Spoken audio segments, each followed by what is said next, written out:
Assalamualaikum warahmatullahi wabarakatuh. Kali ini aku akan membacakan kisah tentang Syekh Abdul Muhyi.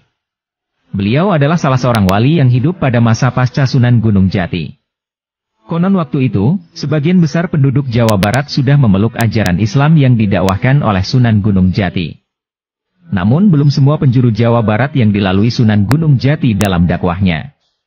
Seperti Jawa Barat bagian selatan.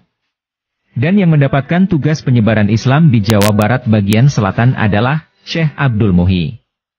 Dan sejak saat itulah Syekh Abdul Muhyi memulai melakukan pengembaraan untuk dakwah Islam, dan mencari sebuah goa sesuai yang diperintahkan gurunya. Singkat cerita, akhirnya Syekh Abdul Muhyi menemukan goa yang sesuai dengan ciri yang disebutkan oleh gurunya. Goa ini disebut dengan Goa Safarwadi, Pamijahan, Tasikmalaya. Di sini Syekh Abdul Muhyi menyebarkan Islam, dan juga mengajarkan ilmu-ilmu hikmah kepada para murid dan santri-santrinya. Syekh Abdul Muhyi dikenal sakti dan memiliki karomah yang luar biasa. Seperti dikisahkan, saat selesai menunaikan ibadah haji, Syekh Abdul Muhyi bersama Syekh Maulana Mansur, beliau berdua hendak pulang ke Jawa. Dua waliullah ini sama-sama memiliki kesaktian dan karomah yang berbeda. Syekh Abdul Muhyi dalam perjalanan pulang menuju Jawa memilih dengan berjalan di dalam laut. Sedangkan Syekh Maulana Mansur untuk pulang ke tanah Jawa, beliau memilih berjalan di atas laut. Ketika Syekh Abdul Muhyi berjalan di dasar lautan, beliau ingin beristirahat sejenak, sambil menyalakan api untuk menghisap rokoknya. Namun beberapa saat Syekh Abdul Muhyi mulai merokok, tiba-tiba dasar laut berubah menjadi gelap, penuh tertutup oleh asap rokok. Syekh Abdul Muhyi pun lantas mematikan rokoknya, dan dasar laut pun menjadi terang kembali. Kemudian Syekh Abdul Muhyi pun melanjutkan perjalanan pulang.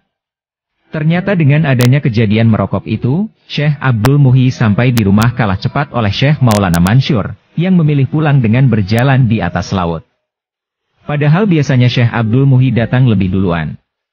Sejak saat itu, Syekh Abdul Muhyi melarang anak cucunya merokok. Larangan tersebut tidak hanya berlaku untuk anak cucunya. Namun hingga sekarang larangan itu berlaku dan dipatuhi warga setempat juga para peziarah yang datang ke makam Karomah Pamijahan.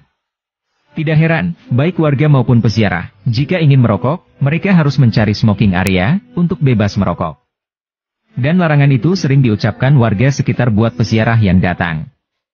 Jika ada yang melanggar, silakan tanggung sendiri akibatnya. Tapi kalau tidak disengaja atau tidak tahu, itu tidak apa-apa. Tidak ada yang berani melanggarnya. Jika ada peziarah yang tidak tahu larangan tersebut, kemudian merokok, pasti ada warga atau peziarah yang mengingatkan untuk mematikan rokoknya. Itulah asal-usul mengapa ada larangan merokok di area makam Mbah Syekh Abdul Muhyi. Wallahu a'lam bishawab. Dan beliau dimakamkan di dekat Goa Safarwadi Pamijahan, Kecamatan Bantar Kalong, Kabupaten Tasikmalaya.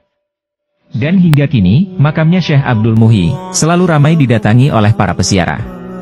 Semoga suatu saat, kita semua bisa diperjalankan Allah untuk bisa berkunjung atau berziarah di makam Syekh Abdul Muhyi. Karena menurut Syekh An-Nawawi Al-Bantani, hikmah berziarah itu ada 4, yaitu 1. Untuk mengingat mati dan akhirat. 2. Untuk mendoakan ahli kubur. 3. Untuk mendapatkan keberkahan. 4. Memenuhi hak ahli kubur yang diziarahi, seperti ziarah ke makam orang tua. Semoga sehat, bahagia, dan barokah selalu untukmu.